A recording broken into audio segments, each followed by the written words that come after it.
Hi friends, Telugu స్టోరీస్కి స్వాగతం. నేను మీ విజయ.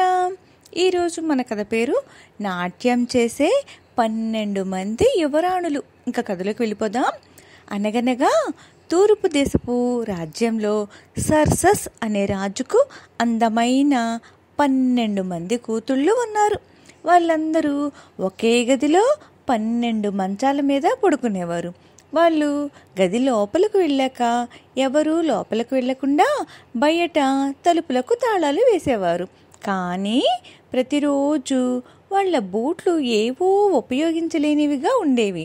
ఎవరో రాత్రంతా ఆ బూట్లను తొక్కి నాట్యం చేసినట్లుగా ఈ చిత్రమైన సందేశం రాజు దగ్గరకు తీసుకువెళ్ళాక రాజుగారు తన పని వాళ్ళని పిలిచి తన కూతుళ్ళపైన కన్ను వేసి ఉంచమన్నారు.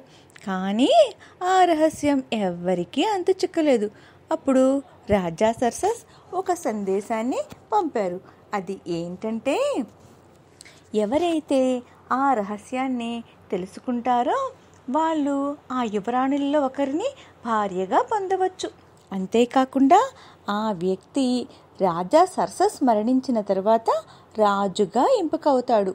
కానీ ఎవరైతే ఇందులో విఫలమవుతారో వాళ్లకు 3 రోజుల తర్వాత మరణశిక్ష విధింపబడుతుంది అని.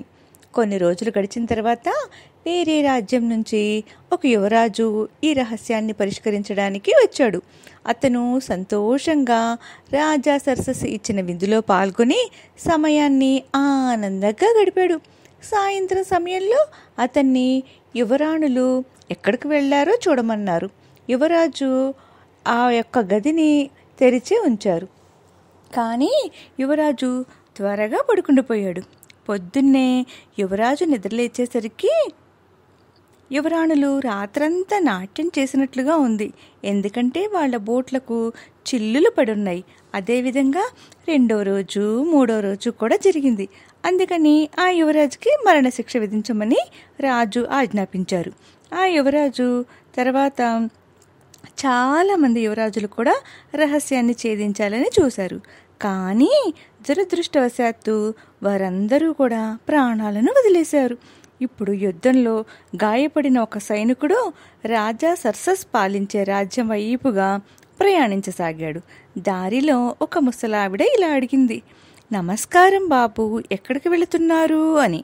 "నాకు ఎక్కడికి వెళ్ళాలో తెలియదు, ఏం చేయాలో తెలియట్లేదు. కానీ ఆ యువరాణులు ప్రతిరోజు ఎక్కడికో వెళ్ళి నాట్యం చేస్తున్నారు. కనిపెట్టాలని నాకు ఆశగా ఉంది. రాజుగారు పంపిన సందేశం నేను విన్నాను" అన్నాడు. "ఓ అయ్యో, దానికి అంత కష్టపడవలసిన అవసరం లేదు. నేను నీకు సహాయం చేస్తాను. నువ్వు మాత్రం సాయంత్రం సమయంలో ఒక యువరాణి తెచ్చే మద్యం మాత్రం తాగకు. ఆ మద్యం ఎవరినైనా గాఢ నిద్రలోకి తీసుకువెళ్తుంది. అందుకని తను ఇచ్చినప్పుడు తాగినట్లుగా నటించు" అని ఒక కోటినిచ్చి, "నువ్వు దీన్ని ధరించిన వెంటనే ఎవ్వరికి కంటికి కనిపించకుండా మాయమైపోతావు. అప్పుడు యువరాణులు ఎక్కడికి వెళ్ళినా వాళ్ల వెనకనే వెళ్ళవచ్చు" అని ముసలావిడ చెబుతుంది. సైనికుడు ఇదంతా విని తనకు నమ్మకం వచ్చి తన అదృష్టాన్ని కూడా పరీక్షించుకోవడానికి వెళతాడు. రాజు కూడా అందరిలాగానే ఇతన్ని కూడా సాయంత్రం అతన్ని బయట ఉన్న గదిలో ఉంచారు. సరిగ్గా అతను పడుకునే సమయానికి మొదటి యువరాణి మద్యం తీసుకొచ్చింది. కొంచెం కూడా దాన్ని తాగకుండా రహస్యంగా దాన్ని కిటికీలో నుంచి పారబోసాడు ఆ సైనికుడు. ఆ తర్వాత అతను త్వరగా నిద్రలోకి జారుకున్నట్లుగా కావాలని నటించాడు. అతని గురుకులు విని, "ఇతను కూడా మిగతా వాళ్ళలాగే ప్రాణాలను వదలబోతున్నాడు" అని యువరాణి నవ్వుకుంది. అప్పుడు యువరాణులందరూ నాట్యం చేయడానికి తయారవుతుండగా చిన్న యువరాణి, "నాకెందుకో ఈరోజు మనకి ఏదో జరగబోతుందని అనిపిస్తుంది" అంటుంది. అందరూ తయారైన తర్వాత ఆ సైనికుడిని చూడటానికి వెళితే అప్పటికే అతను నిద్రలోకి జారుకుంటాడు. ఇంకా యువరాణి తన చేతులను తట్టగానే ఒక తలుపు తెరుచుకుంటుంది.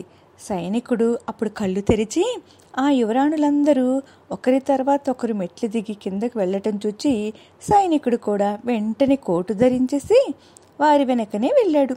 వారందరూ ముందు వెళ్ళగా అద్భుతమైన చెట్లు ఆకులన్నీ తెల్లగా మెరుస్తున్నాయి. అప్పుడు ఆ సైనికుడు వచ్చిన దారి మరిచిపోకుండా ఆ చెట్టు నుండి ఒక కొమ్మను విరిచిన శబ్దానికి ఏదో శబ్దం వచ్చినట్టు అనిపించింది వారికి. ఇక్కడ ఎవరో ఉన్నారు అని యువరాణి అంటే, మనం నాట్యం చేసిన శబ్దానికి వచ్చిందే అని మిగతా వాళ్ళు అంటారు. ఆ తర్వాత వాళ్ళు అడవికి ఇంకో వైపున ఉన్న చెట్టు దగ్గరకు వచ్చారు. ఆకులన్నీ బంగారంగా ఉన్నాయి. ఆ సైనికుడు దారంతా విరిచిన కొమ్మలతో యువరాణి వెంటే వెళ్ళాడు. అప్పుడు కొంచెం దూరంలో ఒక చెరువు ఉంది. 12 పడవల్లో 12 మంది యువరాజులు ఉన్నారు. ఒక్కో యువరాణి ఒక్కో యువరాజు పడవ ఎక్కారు. ఆ సైనికుడు చిన్న యువరాణి పడవ ఎక్కాడు. ఏంటి హఠాత్తుగా ఈ పడవ బరువుగా అయ్యింది అనుకుంది యువరాణి. చెరువుకు అటువుగా పెద్ద భవనం ఉండి మధురమైన సంగీతం వినపడుతుంది. వారంతా అందులోకి వెళ్ళి ఒక్కో యువరాజు ఒక్కో యువరాణితో నాట్యం చేయసాగారు. సైనికుడు కూడా నాట్యం చేసేసాడు. వాళ్ళు ఎంతసేపు నాట్యం చేశారంటే వాళ్ళ బూట్లంతా పాడయ్యే వరకు నాట్యం చేశారు. అందరూ వాళ్ళ పడవల్లో ఇంటికి బయలుదేరారు.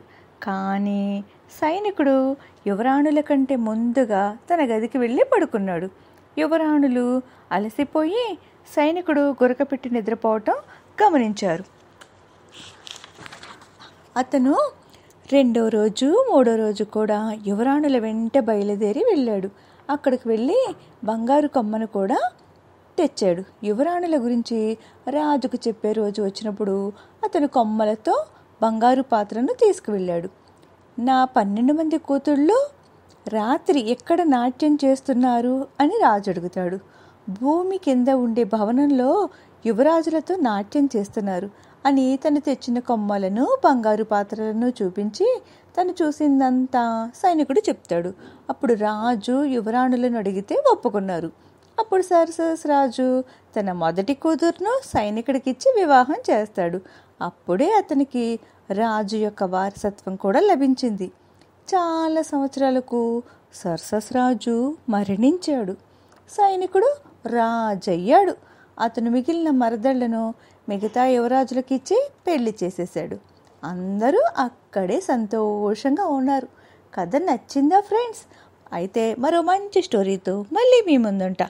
అప్పటి వరకు ఏం చేస్తారు? Keep listening Telugu stories and follow me. Bye.